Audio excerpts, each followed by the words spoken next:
There we go. All right, now you can hear me. Well, thanks for the introduction, Cynthia. It's been a great process working with the town. Um, as planners, Margaret and I are planners with Barton and Lejudas, and um, where comprehensive plans really first get implemented is often in the zoning code. It's sort of the next step after you update a comprehensive plan.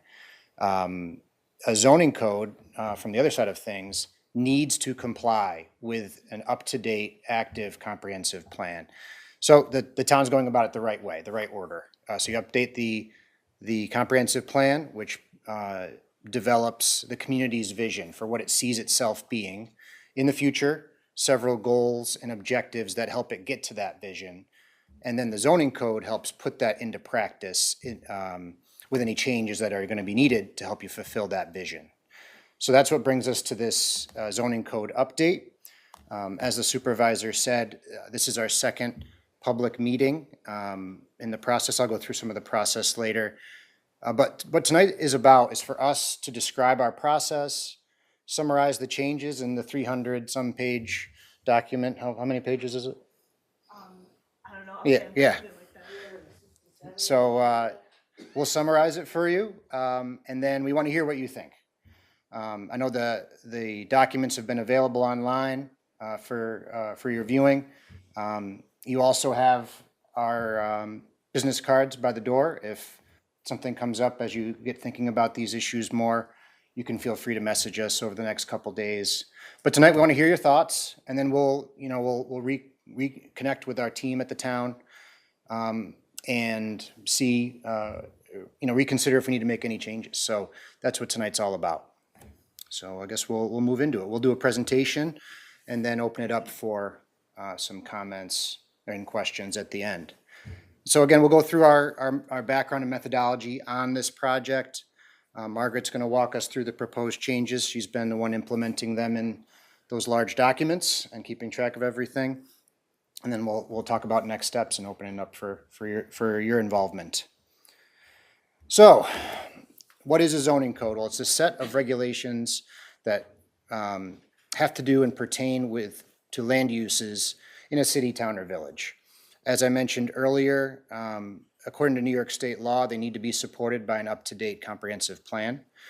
And then they need to work together. If you update one without the other, you could be vulnerable to legal challenges.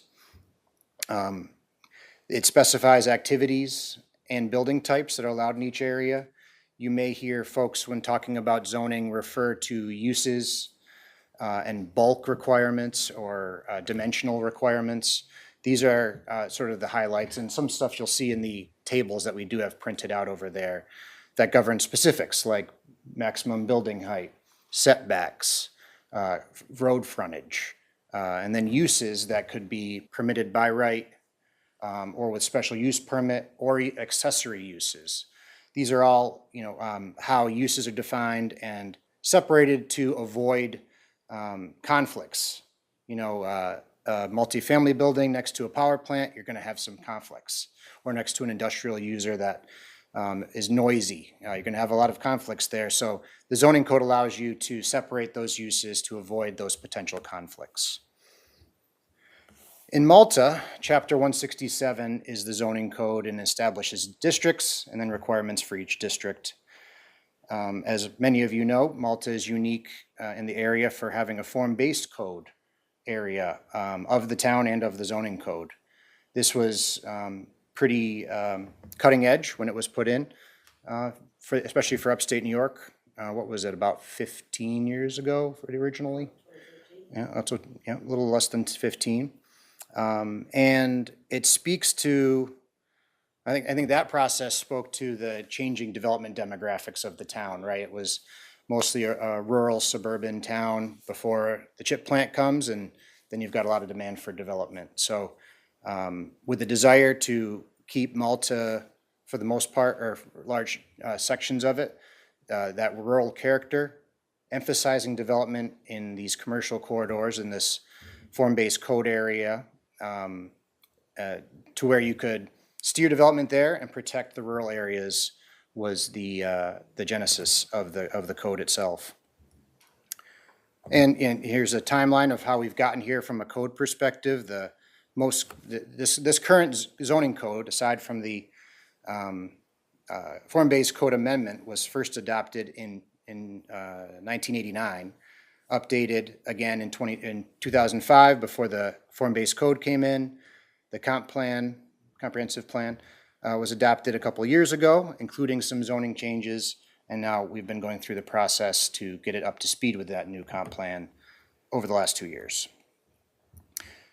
This Brady Bunch looking graphic is our timeline, and speaks to the steps in the process, collecting information from previous plans and including the comprehensive plan, internal outreach to town staff and town planning and zoning boards, as well as historic boards. Several volunteer committees in the town offered their feedback to some of our surveys. And then what we do as consultants is we prepare we call a gap assessment, which basically measures, all right, well, this is what all your documents, your engagement says you want to do with your zoning code.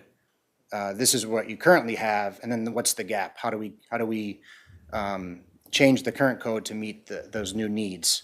And it's basically our to-do list of what changes need to be made. So we make that list. We present that list to the public. I believe we did that last spring, and then we began to update the code in pieces over the last 9 months or so. Actually, it was really over the 8 months completing 2025 with that new zoning code and map.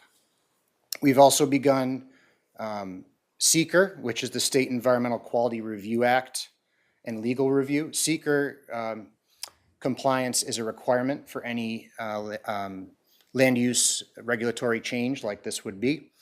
And we also have a public hearing for that next week for the town board to weigh in thereafter.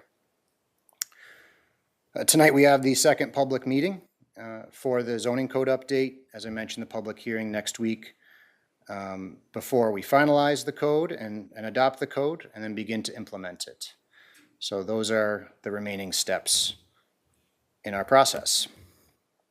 Our team, you see on the left, it's driven by the town of Malta and town staff, and our team on the right. I will say that the town staff especially has been really, I guess, more involved than others that we work in here. It's just been a pleasure working with them. We've really, I see ourselves as an extension of the town whenever we work on a project, and it's been even more so the case with this project. And I always begin, our planning projects by saying, I'm never going to know your town, your city, your village the way that you all do, and it's true. I won't. That's why we need the help of local staff and committees. In this case, the involvement from the town staff has been, really filling that gap tremendously. We've really just been able to focus on bringing in our expertise and horsepower from around the state and hopefully not stepping in anything we shouldn't with the guidance from the staff. So just wanted to mention that as well.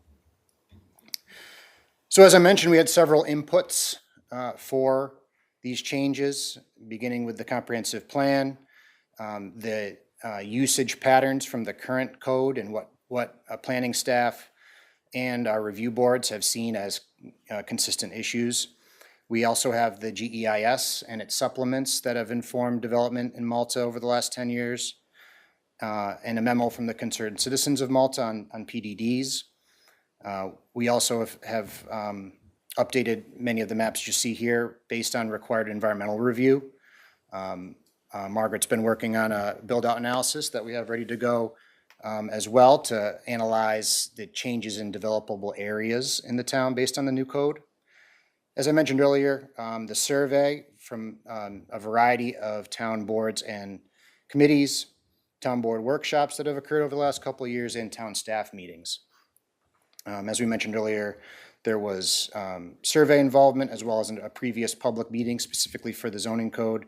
And these all build off the public engagement that occurred during the comprehensive planning process too. We have today's second public meeting and next week, or a week and a half's public hearing to close out public feedback. So these are all the inputs that kind of led us to the changes that we are proposing tonight.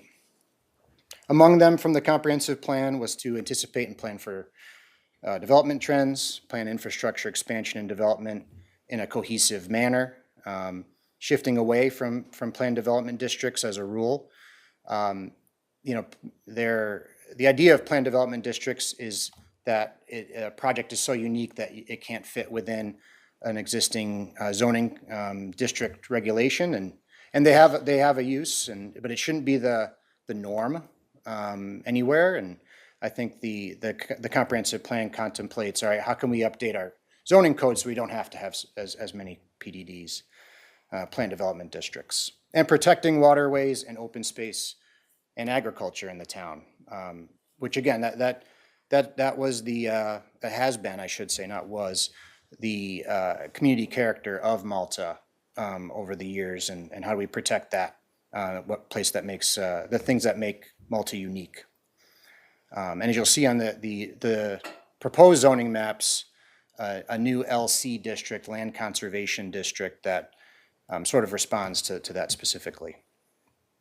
Some of the other preferences noted on the public survey during the comprehensive planning process was the small town atmosphere, low taxes, limiting the number of homes, filling vacant commercial spaces first before developing green fields, preserving open space and farmland, addressing traffic concerns, and ensuring sustainability. So those are sort of the highlights of the comprehensive plan and the first inputs that we had here. I'm going to turn it over to my colleague Malta. Wow. I'll take it. That's going to be your new name? Margaret Thurston here, who's going to walk us through the proposed changes and how we arrived at them. So Malta. Margaret, go ahead. Awesome. Thanks, Bob. Can everybody hear me okay? Awesome. So I'll just preface this by saying that most of the proposed changes aren't very major. I'll go through the more major ones, but you'll see it's not like a huge overhaul. So use and density changes have mainly been in the commercial districts. Use refers to what buildings, what types of businesses, what types of housing are allowed, and density refers to how big those housing and buildings can be, how many can fit in an area. So in a lot of the commercial districts, they've been expanded, or the allowed uses have been expanded to allow for different types of businesses. Green space requirements have been reduced generally from 50% was the previous requirement to 30 in most cases. And this will just mean that commercial development can be concentrated in the commercial districts rather than sprawling throughout the town. Could I add something there, yeah, Margaret? please. One thing also to note is the commercial areas make up about 7% of the town's acreage. So that's the area amount of area we're talking about where that requirement changed. Yep. Thanks. And then housing options have been added to some districts, mainly townhouses in 3 of the commercial districts and in 1 of the downtown form-based code districts. For residential districts, this might alleviate any concerns that there really have not been very many changes. Chickens have been added as a use to several of the districts. Horses have also been added, and trailers. And then like 1 small bulk requirement, sizing requirement was added in the R8 district.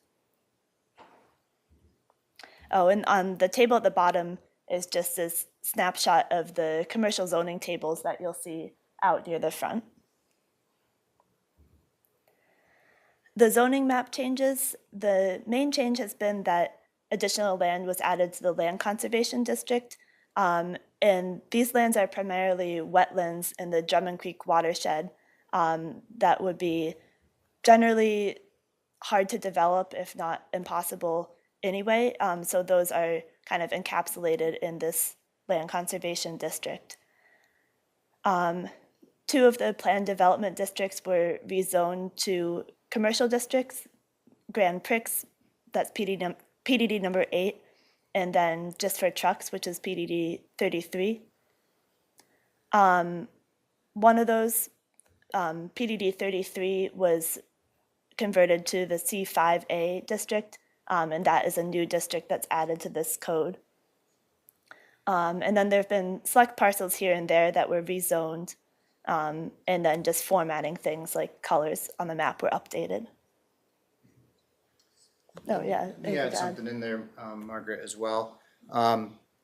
Touching on the land conservation district, a lot of that mapping came from DEC itself, who issued new informative-only maps for wetland delineation. It's across the state, not just in Malta. So we were just able to incorporate those new DEC guidance documents into the map. And then as far as the colors go, the changes to the colors were made to make the zoning map in Malta, one, a little bit easier to read, and then two, to basically conform with the more standardized color systems for zoning districts, such as purple for industrial uses, for example. So just wanted to add those two things. Awesome, thanks. So this just shows the map in a bit bigger form, but you'll be able to see after the presentation if you want to come up and look in more detail at the zones. This is also, you'll be able to see in more detail at the front, but it shows the current zoning versus the proposed zoning. And as you'll see, most of the changes are in the land conservation district, which is in green. This shows the PDDs that were changed. In the southwestern part of the town, PDD 8 became C5A district, and then PDD 3 became part of the C2 district.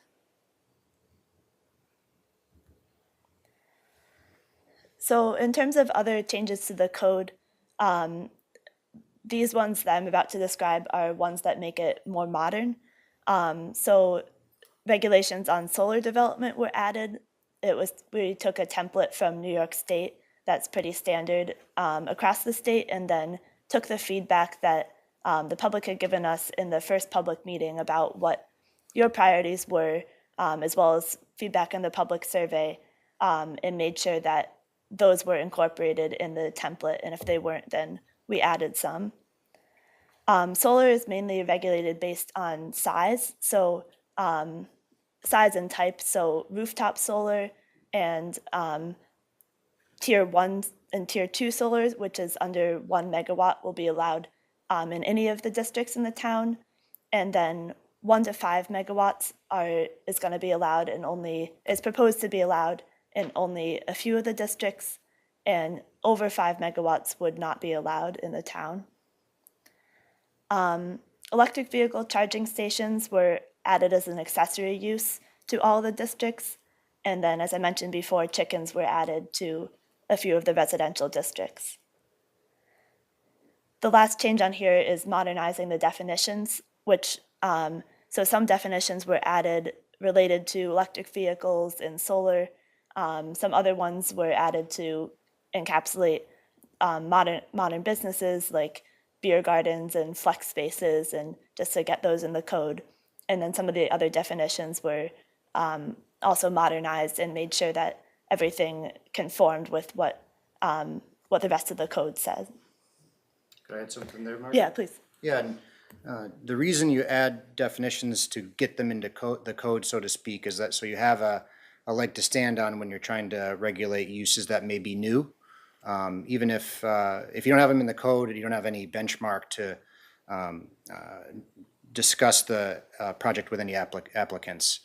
So it's important to have that. Solar as well. I know many of you may be aware of the Office of Renewable Energy siting at the New York State level.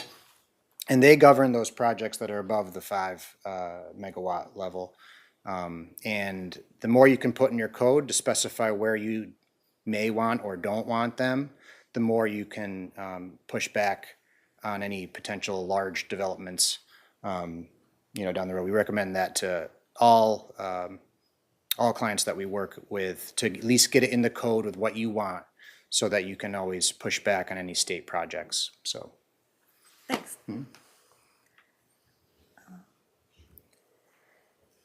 So some other changes have to do with the Plan Development District regulations. One main change is that the review and modification processes have been altered. So for the review process, the applicant will submit to the town board for an initial review. That will go to the planning board for a more detailed review.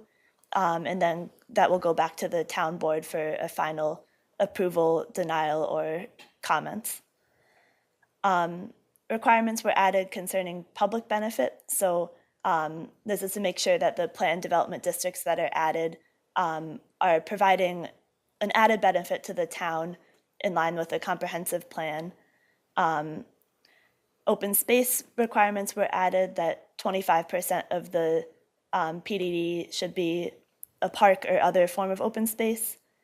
And then lot coverage requirements were also added, saying that a maximum of 35% of the PDD should be buildings under this requirement.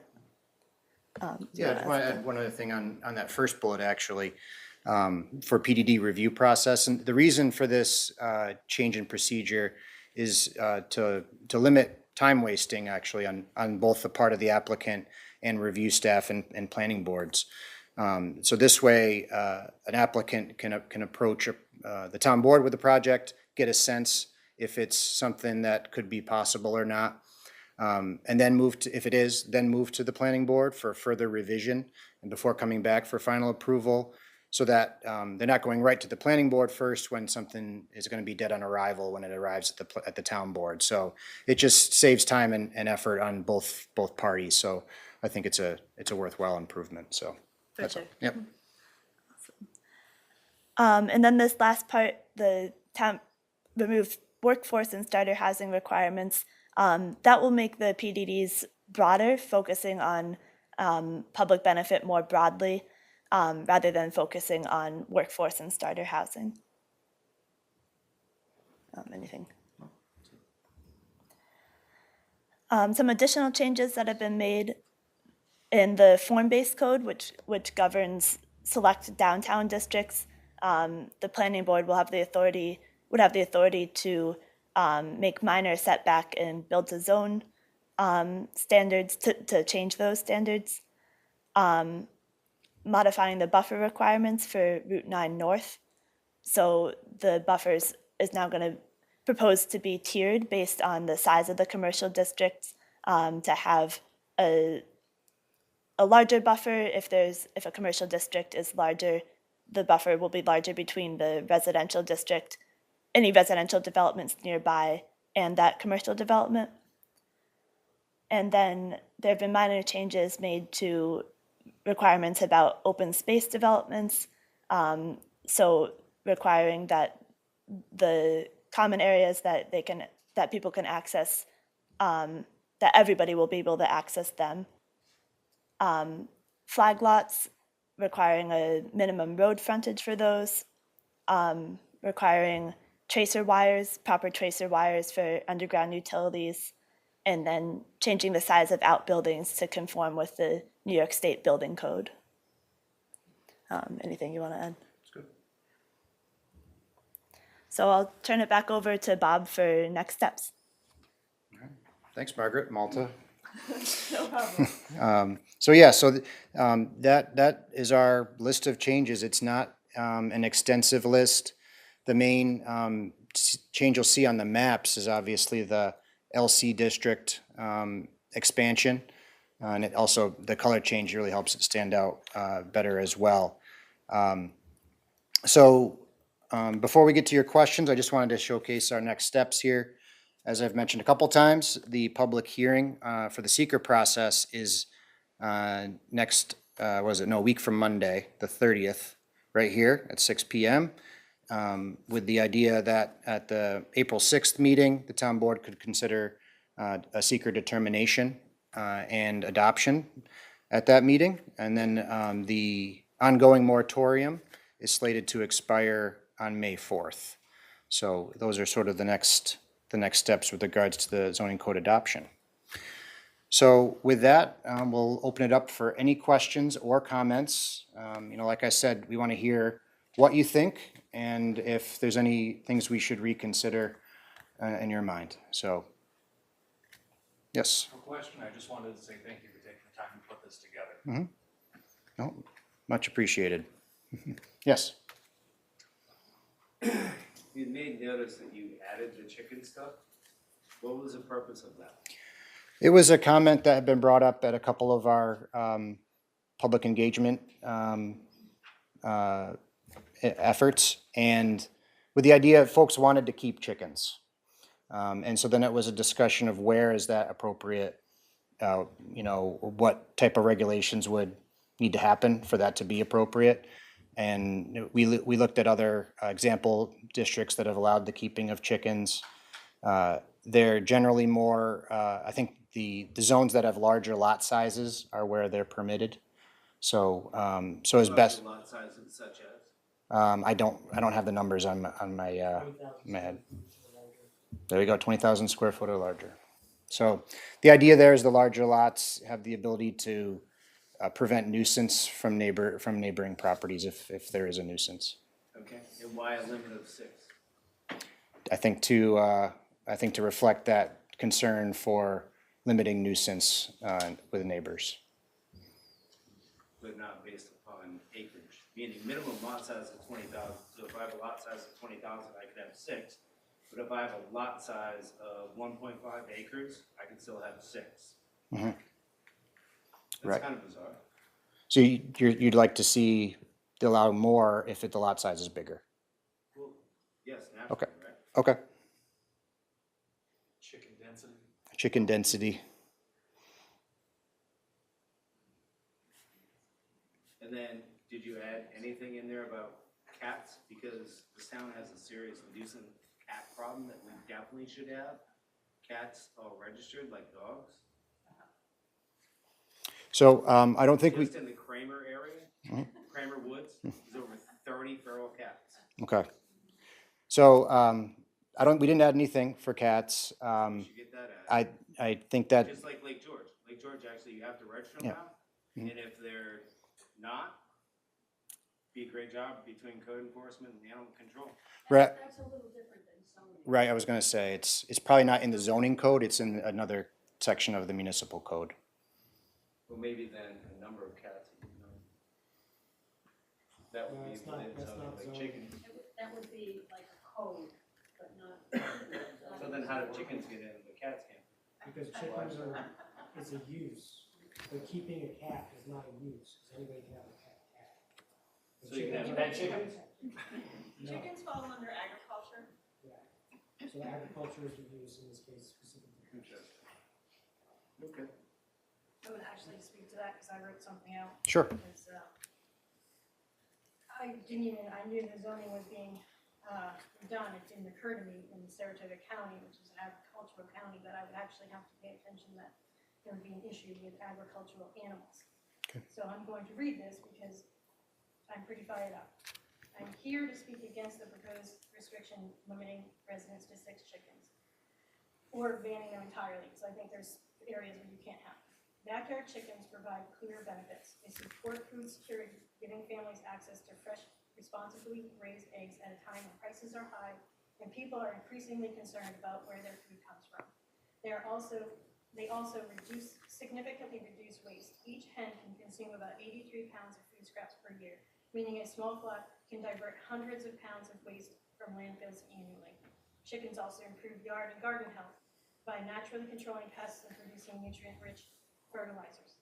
Because of these benefits, many communities across the country allow backyard hens and actually have encouraged them. They recognize that flocks can coexist responsibly in residential areas.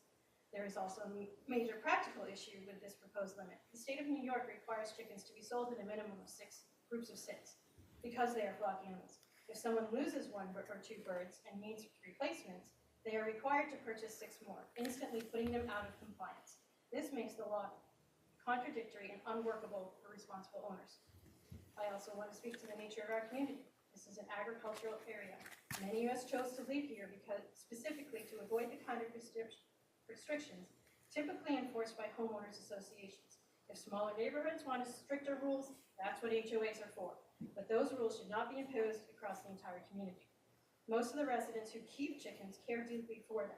They are well maintained and often treated as pets, managed responsibly. Restricting the ability to sell eggs or raise animals for personal use also goes against the long-standing agricultural traditions and the growing desire for food independence. This isn't just about chickens, it's about preserving the agricultural roots of this community.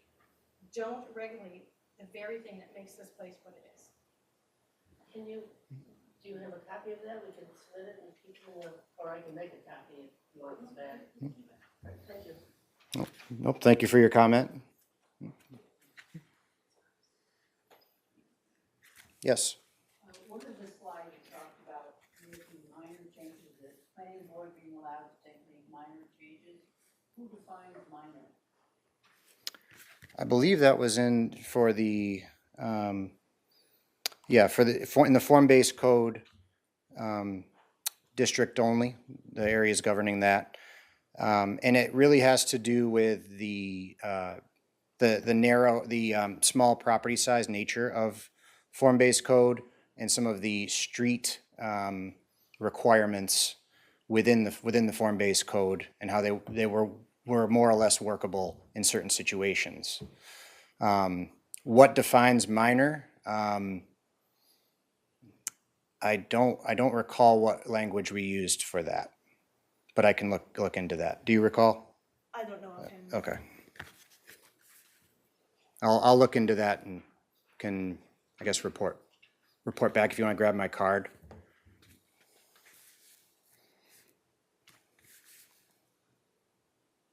I don't know how we get that answer out to everybody. Yeah. We'll figure something out.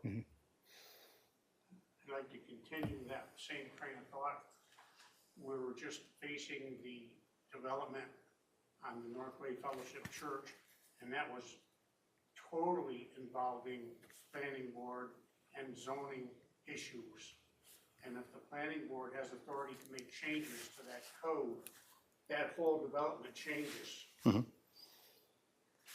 And if they have the authority to do that, that makes a big difference. So this was only granted for the form-based code As part of the district. form-based code project.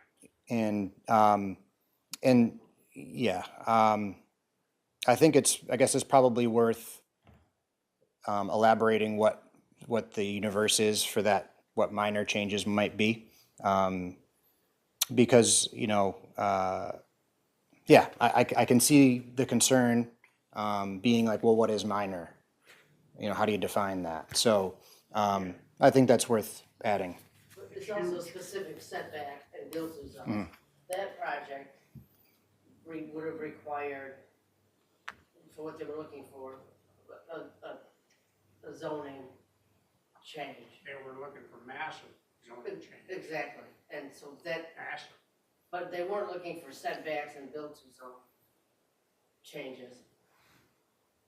We can define better Yeah. what the minor. The intent is just for minor changes, not massive Right. deviations And from the we can code. probably figure out language to further define what that would be. Yeah.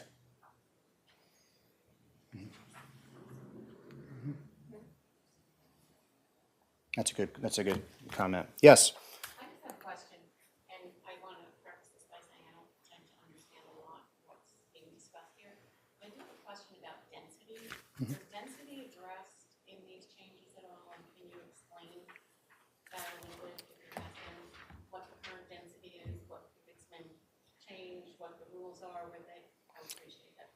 Okay, I'll do my best. So density has to do with basically development per acre, to put it simply. And as Margaret mentioned, in the residential districts, that didn't change at all. And in the PDD language, density did not change, and density requirements did not change at all. Some of the changes to the commercial districts, like the open space requirement change, and lot coverage changes, that's going to affect I guess, the buildable commercial density in some of the commercial districts. Again, and we just did the calculations, it's about 7% of the town is zoned in those commercial districts. So there are some changes there, and it's going to depend on the lot shape. So I would say that's probably my summary of density changes. We didn't change any in the residential districts, no changes to the PDD density requirements, and the changes in lot coverage and open space requirements may alter the commercial districts. So in other words, if I'm understanding correctly, which I may not be, there's no limitations on density in residential areas? No, there is. We just aren't changing them from what they currently are. Yeah, go ahead. In residential districts, the only change, there's one minor change in R8 district, which is going from a minimum lot size of 200,000 to 217,000, and that's just kind of to put it in line with acres, like 217 lines up with that. Yeah. Big enough, Yep. A lot of people that talk about density, when you hear that, a lot of it is related to the apartments in town. And although it's not addressed in this, the town board effectively reduced apartment densities by 20% back in February maybe, by repealing a density bonus that developers could get. So that bonus is no longer available to them, it was 20%. There were several areas where we took out, for mixed-use developments, we took out, residential, so it's mixed-use commercial. Maybe mixed commercial uses instead of mixed commercial uses. That happened Outside of the downtown? yes, outside. So along, 67 West George Street.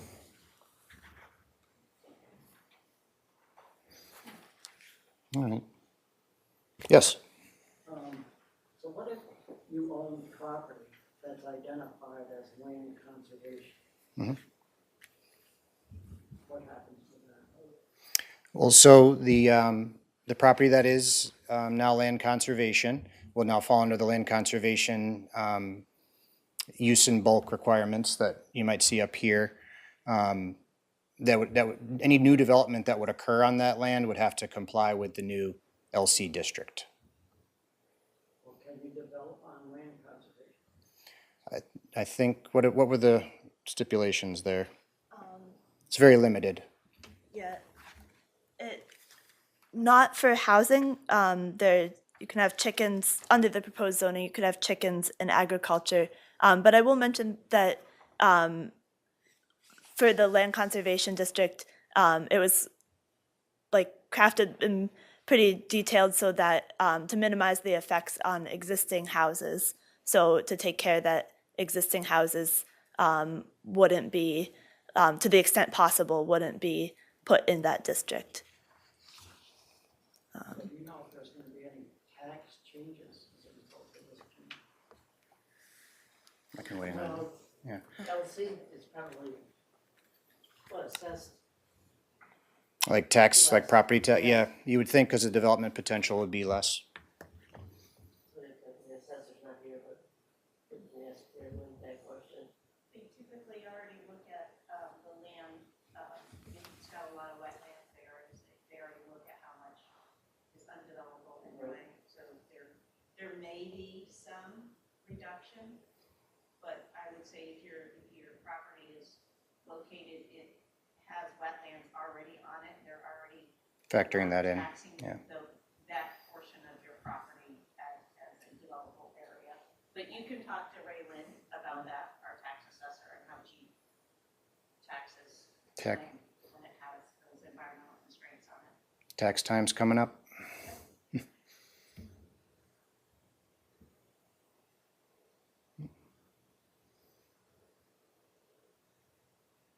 Any other comments? And again, if anything comes up after you get a chance to digest all this riveting, sometimes information, like I said, feel free to take one of my cards, and you can write me if you have a question that you want to ask me. You can email me, and I can get back to you that way. Get question? I think the idea, the main idea there was the desire in the comprehensive plan to focus commercial development in the areas that already accommodated commercial development. And I think it was thought that that was a way to do that. Was, all right, we've already got development in these commercial corridors on Route 9 primarily, in 67, and only certain parts of them. Let's do what we can to accommodate development there rather than out in the more rural areas of town. It reduces sprawl. To put it succinctly, yeah. If you have a 10-acre parcel and a commercial lot, commercial developer comes in with the 50% green space, can only develop half of it. So now you're pushing that commercial development Right. next door. So you just keep getting sprawl, so we'd rather have a concentration of that Yep. along the commercial corridors. And there's many reasons to avoid sprawl. Promoting walkability, public health, preservation of open space, which is of course very important to Malta, as we've seen in the comprehensive plan public hearings and for these as well. But it's a good question. That's been the challenge for Malta, I think, really in the last 20 years is, all right, we got all this new development demand now. How do we accommodate it in a way that makes sense for the people who live here? Yes? One of the goals was filling the vacant commercial spaces first. Mhm. How is that policed? Policed? How is that, what are the parameters? Yeah, so infill development, filling spaces that are vacant first, that's all driven by the private sector. The town doesn't develop, they don't do commercial developments. What the town can do is make sure that the uses and bulk requirements and infrastructure that support those properties are most advantageous for developers to say, oh, that's where I want to develop. So that's what the town can do, is make sure that the regulatory environment is appropriate for development in those parcels. And I think that's part of the change on the green space requirement as well. And that's also why we updated uses in our commercial Right. use table, is to encourage businesses to come to town, especially in some of our empty shops, Mhm. to make it more. Remove any barriers to that, because that's where you want them, not in the green space. Yeah, your garden to the downtown area. So you have across the way here, Ellsworth has a few empty spaces. You have a beer garden, you could have a wine bar, you could have an indoor recreation area like an arcade or axe throwing or something more modern that Right. Wasn't in the code before. That way those businesses could come into the existing spaces, and which they would have been able to do before because they weren't allowed. So. And your comprehensive plan and your zoning code are how you, as a municipality and community, speak to the development community. It's, all right, well, we want to focus development in the areas that are already developed, like the form-based code area, like the commercial areas. If, a lot of people think of the zoning code as telling you what you can't do. But it can also tell you as an applicant or a property owner what the town wants you to do there. And if new uses like breweries and wine bars and tap rooms and axe throwing are things that you want to see, you want to make sure that they're in your code, so the developer who might want to do that sees that, oh, the town wants this in this zone. This is probably where I want to look. So that's why those new uses are there, to help spur that infill commercial development.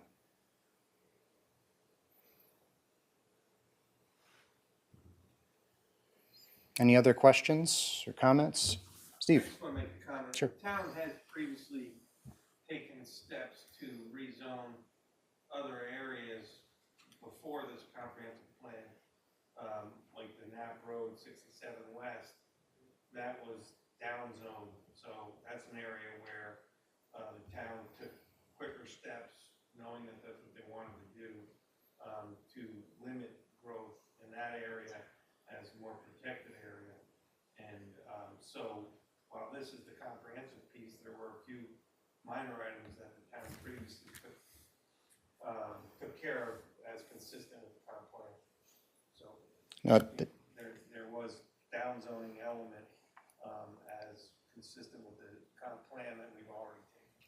Yeah, that's a good point. Like, our calendar of events there at the beginning of the presentation was just the major changes. There's been a slew of zoning changes over the years that have occurred.